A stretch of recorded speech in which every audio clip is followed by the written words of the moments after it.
dog was sprawled under the rear bumper of an abandoned Opel sedan, its left leg bent at an impossible angle. There was no gore to suggest that it had been run down by the car that now concealed its forequarters, so Sergeant John Houck moved in for a closer look. Then he heard the slap of bare feet hitting pavement and looked up to see someone strangely familiar running toward him down the sidewalk. His younger brother appeared just as he had when he was 16 years old, back when he and John still lived under the same roof. Bright freckles and narrow blue eyes crowding the bridge of his button nose, a thick cap of nappy red hair that moved like cake icing under even the toughest hairbrush. Dean Houck ran past the other men in John's recon team, past Captain Mike Bowers, who was scanning the empty doorways on the other side of the street. Only later would John come to realize that the true definition of a ghost was a hallucination so powerful it could distract you from a task of monumental importance. Within seconds, John became oblivious to the flies swarming the dog's carcass several yards away. He also forgot about the M4 he held in a two-handed grip, and he no longer felt the biting snakes of sweat that slithered down his body, tracing the edges of his Kevlar vest and looking for tender spots of his groin to sink their tiny fangs into. His brother wore one of those sack dresses the boys in Iraq always wore. There was an Arabic term for them, but it was Lance Corporal Dickinson who called them Iraqi sacks. The men in his unit called him Panama Dick because he informed any Marine who would listen that his hometown of Panama City had the prettiest goddamn motherfucking beaches in the whole US of A. Panama Dick was walking point as their team proceeded on foot toward a location at the town's northern border where they had been ordered to establish a guard station, a station that the Army wusses who controlled this area were too damn lazy and disorganized to set up themselves. Panama Dick and Lightning Mike Bowers both seemed miles away suddenly as John Houck watched his younger brother turn into a break between buildings that held an abandoned well. His brother turned his back to him, reached up, and unwound the length of rope that held the cracked bucket to the singed metal frame that arched over the well's mouth. Whip fast, he let out the bucket's rope between both hands, bending forward to watch the bucket's progress, rising up onto the balls of his feet, which John could now see were dark brown, not the freckled milk-white shade of his dead brother's skin. A deep clang echoed up from the well, followed by another. The boy was swinging the bucket deliberately, playing it like a bell inside the well's shaft. John felt a presence behind him suddenly, then he heard the familiar voice of Lightning Mike Bowers say his last name in a terse whisper. Bowers went silent for a few seconds as he assessed the scene in front of them. Shit, Bowers hissed. John would never know if he realized how badly he had fucked up at that last moment, or if he put the pieces together later. One thing was clear, Bowers put it together before John did and made his next move accordingly.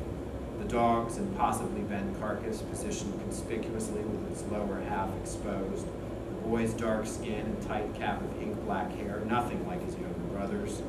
The expectant look in the boy's pale eyes when he looked back at them over one shoulder, his arms splayed over the opening of the well, rope clasped in his hands as the bell rang out their death knell.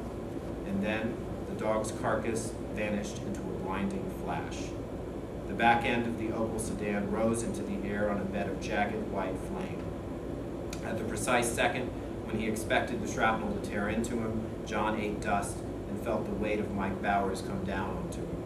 The blast deafened him, but he could feel Bowers' breath against his right ear, could even feel the guy's lips moving. John knew Mike had been trying to tell him something, but it had been lost to the initial explosion.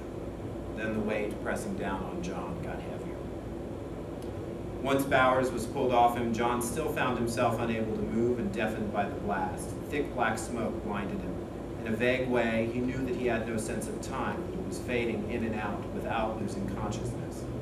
Something hot flowed down the back of both of his legs. Blood, still flowing with too much force to have come off of Bowers, and Bowers had been lifted off of him who knew how long ago. He could feel a deep pounding in his chest, and suddenly the smoke around him started to clear. The medevac. Another sidestep into the darkness that hovers at the edges of every reality, and then he was back, pushing himself up onto his knees, struggling to his feet. Convinced blood was pouring down his back, he grabbed furiously at his pack, pulled it down his right arm, and hurled it to the dirt at his feet.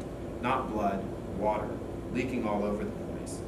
He tore open his pack, which had searing holes all through its skin, and the torn remnants of what had once been 8 water bottles tumbled to the dirt, shredded by shrapnel. Jesus, he screamed silently. Jesus Christ, Bowers was lying on my pack, for fuck's sake. If that's what happened to my pack, then what the hell happened to Bowers? Something hot and wet filled his left eye, and his vision was all but blocked. A field medic raced toward him, bandage already out.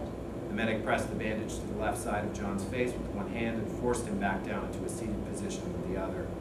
Unable to hear his own pleas for Bowers or whatever the medic said to stave him off, he felt helpless and childlike as the medic swabbed the blood from his left eye and applied dressing and bandaging to the wound. Then he saw the stretcher that carried Bowers toward the Black Hawk helicopter 20 yards away. When he rose to his feet and followed it, the medic followed right beside him. And John knew his own injuries weren't serious enough to merit a trip to the lab, that the medic didn't stop him, and that was good, because it meant no other injured needed the space. Inside the Black Hawk, it was just John, his medic, and the 2 medics cutting away the front of Bowers' blood-soaked uniform, wrapping Bowers' bloodied head in bandages.